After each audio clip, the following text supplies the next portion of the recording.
What's it going to be then, eh? The first half hour of Clockwork Orange is really unmatched in terms of just sheer visceral onslaught. There is always this worry with images that they do make you want to go out and copy what you've just seen. People will realise that we are nearer and nearer that kind of society. The real shock is going to be why can't we make films like this anymore? An insight into one of the most notorious films of all time. The Return of A Clockwork Orange. Saturday at 11:30 on 4. Pity well, my brothers.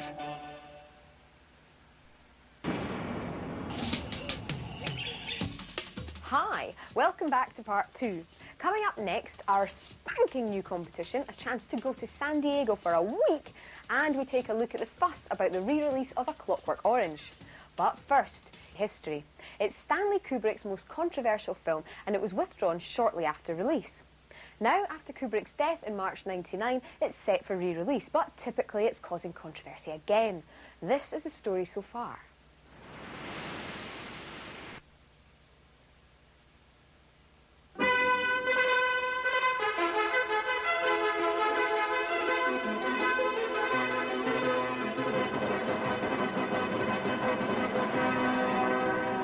Having won an Oscar in 1968 with his seminal sci-fi movie 2001: A Space Odyssey, legendary director Stanley Kubrick unleashed his next film, A Clockwork Orange, in the UK to a fanfare of acclaim and controversy.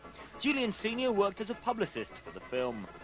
Clockwork Orange was an extraordinary film because it provoked a totally expected response from the government in power at the time.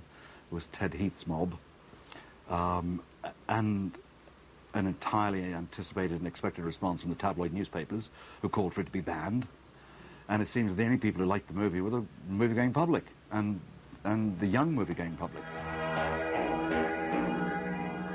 Kubrick chose Malcolm McDowell to play Alex, leader of a gang of droogs.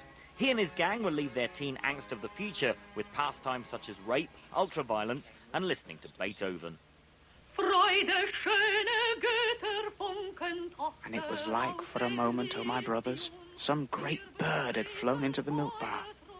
And I felt all the melanky little hairs on my plot standing endwise. When Alex is caught, imprisoned, and selected for an experimental correction program called the Ludwiko technique, it wipes more than the smile off his face. He brutally murdered a woman, sir, in furtherance of theft. 14 years, sir! Excellent. Film journalist Alan Morrison said it was a typically tough Kubrick shoot. The horrible scene where he gets his eyes held open by a sort of mechanical device during his sort of brainwashing sequence. During that, the device itself actually scratched the corneas on Malcolm McDowell's eyes, and he had to go about for days wearing eye patches. Can you spare some cutter, me brothers? Scenes of stylized violence set tabloid headlines alight with reports of copycat attacks.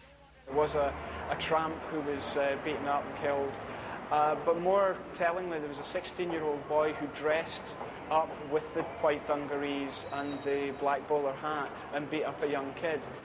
It wasn't the authorities that withdrew the film completely in this country, but Kubrick himself. Many believe he was bored by the moral panic spreaders in the UK. However, it's more likely that he was worried by death threats. His wife and daughters felt under pressure. He spoke to Warner. The police spoke to us first. The police spoke to Kubrick first and said it might be sensible if you just quietly withdraw the film. He spoke to Warner Brothers and we said absolutely.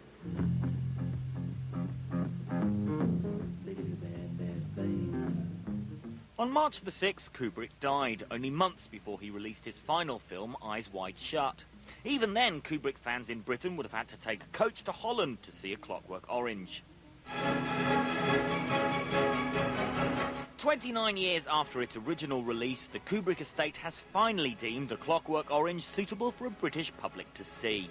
In the last 3 or 4 years of his life, we talked about it endlessly because it was, for Stanley, an almost perfect movie. And we all felt that it should have a wider audience. Things that made it as interesting, as exciting, as adventurous, as prescient as it was in 1972 or 3 will be so today.